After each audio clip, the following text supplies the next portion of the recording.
गुलाम बना कर रखा है। ऐसी सरकार का समय आ गया है अब खत्म होने का।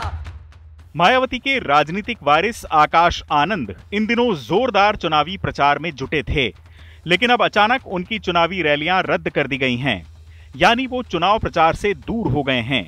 पिछले दिनों एक चुनावी रैली में आकाश आनंद ने बीजेपी सरकार को आतंकवादियों की सरकार बताते हुए भड़काऊ भाषा का इस्तेमाल किया था। तभी से उनकी मुश्किलें बढ़नी तय मानी जा रही थीं। आकाश के बयान के बाद उन पर आचार संहिता के उल्लंघन के आरोप में सीतापुर में एफआईआर भी दर्ज की गई थी।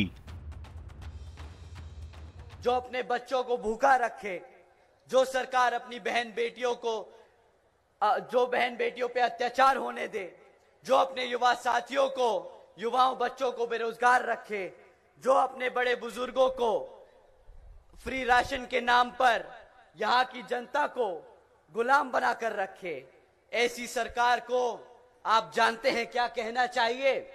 ऐसा शासनकाल पता है कहां होता है?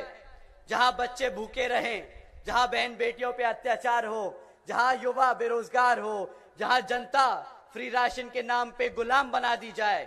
ऐसी सरकार आतंकवादियों की सरकार होती है। ऐसी सरकार तालिबान अफगानिस्तान में चलाता है।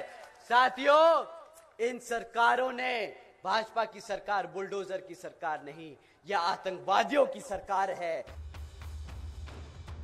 फिलहाल बीएसपी ने आकाश आनंद की चुनावी रैलियां रद्द होने के पीछे कोई कारण नहीं बताया है, लेकिन संकेत साफ हैं कि केस दर्ज होते ही आकाश आनंद मैदान से बाहर हो गए हैं। बीजेपी ने आकाश आनंद के आक्रामक भाषण पर आपत्ति जताते हुए उनके खिलाफ चुनाव आयोग का रुख किया था। पार्टी ने साफ कहा था कि आकाश आनंद की ये टिप्पणी उनको महंगी पड़ेगी। आकाश आनंद बहुजन समाज पार्टी में नए परिवारवाद का नया अंकुरण है और इसीलिए वो जानबूझ करके प्रयास कर रहे हैं कि कैसे मीडिया में उनको ज्यादा से ज्यादा सुर्खियां मिल सकें। इसलिए जानबूझ करके रोज कुछ ना कुछ विवादित बयान देने का प्रयास कर रहे हैं। लेकिन भारतीय जनता पार्टी के संदर्भ में जिस प्रकार की उन्होंने टिप्पणी की है, इसका खामियाजा उनको निर्वाचन आयोग के द्वारा भी भुगतना पड़ेगा और जनता की अदालत में भी भुगतना पड़ेगा। भारतीय जनता पार्टी के संदर्भ में की गई टिप्पणी उनको बहुत महंगी पड़ेगी। मायावती ने भतीजे आनंद के साथ अपने चुनावी अभियान को धार देने का फैसला किया था। खुद मायावती भी रैलियों में केंद्र सरकार के खिलाफ आक्रामक होकर निशाना साध रही हैं। हाल ही में मायावती ने प्रधानमंत्री मोदी पर निशाना साधते हुए कहा कि गरीबों को मुफ्त दिया जा रहा खाना पीएम मोदी की जेब से नहीं आ रहा, बल्कि जनता के टैक्स से आ रहा है। बीएसपी उत्तर प्रदेश की सभी लोकसभा सीटों पर अकेले चुनाव लड़ रही है।